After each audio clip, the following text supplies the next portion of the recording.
Eh bien ici, on va regarder comment est-ce qu'on va implémenter des notifications sur Android. Alors après avoir rappelé ce que sont exactement les notifications, et puis on va voir un petit peu ce qu'elles ont de particulier, et puis on va pouvoir regarder comment est-ce qu'on va mettre en place ces applications au travers de deux petits exemples simples. Alors tout d'abord, ces applications, qu'est-ce que c'est qu'une application? Alors si on demande à Android ce que c'est, voilà ce qu'on trouve. On nous dit qu'une notification, c'est un message qu'Android affiche en dehors de l'application elle-même. Ça sert à transmettre à l'utilisateur des rappels de messages qui sont transmis via d'autres applications ou via cette application elle-même. L'utilisateur doit alors regarder sur son téléphone et contrôler, il doit avoir une petite icône en haut à gauche qui apparaît. Et en faisant une manipulation sur l'écran, en faisant glisser vers le bas, il va voir, il va pouvoir lire le message qui lui est dû. Alors ces notifications, qu'est-ce qu'elles ont de particulier? Eh bien, elles ont de particulier qu'elles ne sont pas directement liées à l'application. Je veux dire par là que les notifications, elles ont été envoyées par une application et elles sont arrivées sur votre téléphone. Et entre les deux, eh bien, il y a eu un voyage, je vais appeler ça un voyage des notifications, et ce voyage a été pris en charge par la compagnie Android. Donc ici, il y a eu donc on a fait en trois temps. Un premier temps où on a construit les notifications, un deuxième temps où on l'a envoyée, et puis ensuite elle est apparue, et là alors l'utilisateur a le moyen de venir regarder quel était le contenu du message à envoyer. Il s'agit donc d'une tâche asynchrone. Alors on a déjà vu des tâches asynchrones. On a déjà vu des tâches asynchrones, notamment quand on a parlé des listeners. Alors pour l'instant, j'ai laissé un petit peu les listeners de côté. J'ai simplement demandé à chaque fois à ce que on puisse écrire les listeners directement dans le code pour qu'on se rende mieux compte de ce que c'est exactement. Vous savez qu'on peut demander par exemple au bouton de pouvoir interagir via le fichier XML, d'appeler directement une méthode. Je préfère, et je vous ai dit que je préférais faire des listeners à chaque fois, et je vais maintenant vous expliquer pourquoi. Donc ici, on a fait des listeners, et ces listeners, en réalité, quand on écrit des listeners, on écrit des tâches asynchrones. Alors, ce type de code, ici, on l'a déjà vu plusieurs fois. Et voici un code qui, classiquement, écrit par des étudiants qui démarrent sur l'Android, provoque une erreur de compilation. Alors, est-ce que vous voyez l'erreur de compilation? Je vous invite à appuyer sur le bouton pause donc de la vidéo et puis d'essayer de chercher jusqu'à ce que vous ayez trouvé une réponse. Je me dis que maintenant vous avez probablement imaginé une réponse et voici donc ce que vous avez trouvé. Vous avez trouvé que le compilateur, dans un cas pareil, demande à ce qu'il y ait un mot-clé final devant. Alors oui, le compilateur exige qu'on place le mot-clé final devant la déclaration de string et de message. Donc ici, vous voyez, j'ai mis le mot-clé final. Et là, le compilateur est content et ça a l'air de fonctionner. Le compilateur, oui, à l'exécution, on a de mauvaises surprises. Parce que c'est pas parce que ça compile que le programme fonctionne correctement.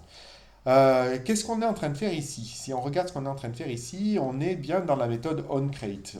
On est en train de surcharger la méthode onCreate. Surcharger la méthode onCreate, ça signifie qu'on est en train d'expliquer à Android ce qu'on souhaite obtenir au moment de la création de l'activité. Alors ici, qu'est-ce qu'on lui dit? On lui dit qu'on souhaite connaître la valeur des strings title et message. Et puis, on explique que lorsqu'on va appuyer sur ce bouton, donc on va écouter si on appuie sur ce bouton. Et quand on va appuyer sur ce bouton, on va pouvoir utiliser le contenu de title et de message dans la méthode send notification channel. Alors ça paraît tout bête comme ça, mais ça pose un problème parce que ça ne fonctionne pas, le résultat n'apparaît pas ici. Est-ce que vous voyez pourquoi? Je vous laisse réfléchir 2 minutes. Donc pareil, appuyez sur le bouton pause et essayez de réfléchir. Alors vous avez probablement imaginé une solution maintenant. Effectivement, donc en mettant le mot-clé final devant, on veut expliquer que lorsqu'on va rentrer dans la méthode ici du set listener et notamment dans la méthode du onClick, alors la valeur title et la valeur message n'aura pas été changée depuis le moment où je l'ai déclaré. C'est ça que ça veut dire le final qui est ici. Donc, si je mets ça ici, si je le mets tel quel, alors qu'est-ce qui va se passer? Il va se passer qu'au moment du onCreate, il va regarder le contenu de title. Si l'édit texte était vide, alors il va renvoyer une chaîne vide. Pareil pour message. Et puis, lorsque on aura cliqué sur le bouton, il va envoyer cette chaîne vide et ce message vide en guise de notification. Et donc, le résultat, c'est que on aura une notification qui notifiera de rien du tout puisque ça sera vide. Donc ça nous pose un problème et ce n'était pas exactement ça qu'on voulait faire. Alors comment est-ce qu'on résout ce problème? Ben, vous avez compris maintenant comment est-ce qu'on va résoudre ce problème. Il suffit de lui dire que je ne veux pas récupérer la valeur finale de title et de message, mais c'est au moment où je clique dessus que je vais récupérer la valeur du title et la valeur du message. À ce moment-là et à ce moment-là seulement, après avoir cliqué, je vais récupérer le message. Donc je suis ici en train de faire quelque chose d'asynchrone également. C'est pour ça que j'étais en train de vous parler de ça ici. C'est une méthode asynchrone puisque dans le onCreate, j'explique ce qui se passera plus tard ou jamais si je clique jamais sur le bouton, mais ce qui se passera plus tard quand je viendrai cliquer dessus. Donc je crée la méthode, j'explique le comportement maintenant. Ce comportement aura lieu plus tard. Voilà, donc ici on est en train de fonctionner avec des méthodes asynchrones et en vérité on avait déjà fonctionné avec des méthodes asynchrones. Alors c'est la même chose avec nos tâches asynchrones pour les notifications. Parce qu'une notification, c'est quelque chose d'asynchrone. Dans un premier temps, on va préparer un canal, un channel, on appelle ça, qui va permettre à la notification de pouvoir transiter, de pouvoir partir de notre application et être prise en charge par Android. Ensuite, qu'est-ce qu'on fait? Donc, une fois qu'on a préparé ce canal, on prépare la notification elle-même. On lui met son message, on prépare le titre, etc. Et puis ensuite, on va expédier la notification dans le channel. Et là c'est la compagnie Android qui va prendre en charge le voyage de l'application. Alors je veux dire par là que nous, développeurs de l'application, on ne gère plus le qu'est-ce qui se passe. Alors il faut quand même savoir ce qui se passe derrière, donc ça a un rapport avec les intents, hein, ce qui se passe derrière, mais bon, pour l'instant, c'est quand même relativement transparent. Alors, ce qu'il faut quand même qu'on ait en tête, c'est que le voyage en question, il va pouvoir être pris en charge avec des différentes priorités. Je vais pouvoir voyager en première classe, deuxième classe ou troisième classe, donc avec une priorité dite low, default ou high. Cette priorité, elle est une propriété de la notification.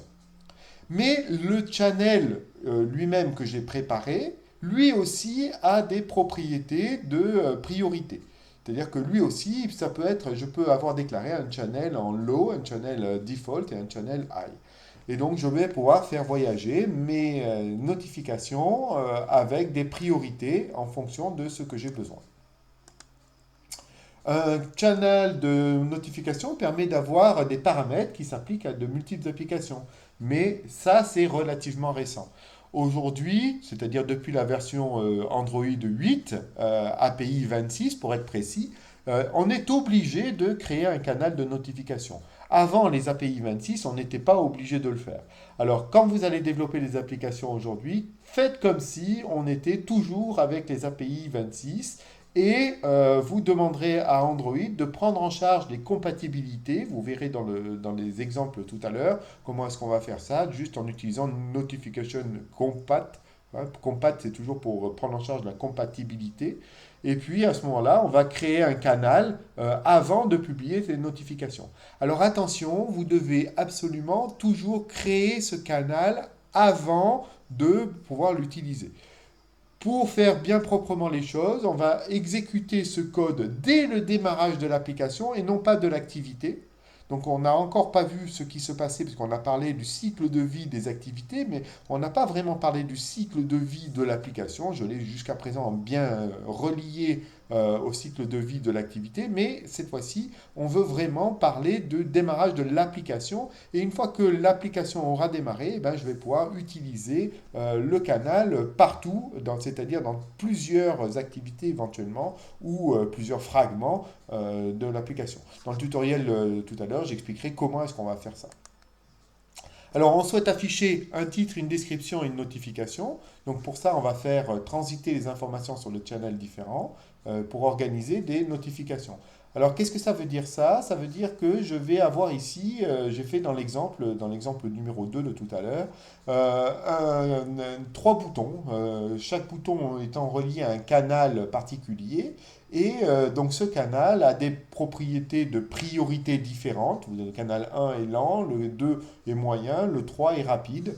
Et puis j'ai également indiqué sous la forme d'une icône différente, lorsque j'envoie un identifiant, une notification au travers d'un canal 1, 2 ou 3. Donc et on ne voit pas bien dans le slide ici, mais il a un sourire à l'envers sur le channel 1, neutre sur le channel 2 et content sur le channel 3. Donc ici, c'est un moyen que je vais pouvoir utiliser des différents channels pour pouvoir classer mes notifications. Je dis ça pour ceux qui auront ces choix-là à faire, notamment sur les choix des étoiles dans le projet que vous aurez à rendre. Donc, comment ça va se passer pour créer une notification? Donc, dans un premier temps, je vais parler d'un Channel ID et d'un Notification ID.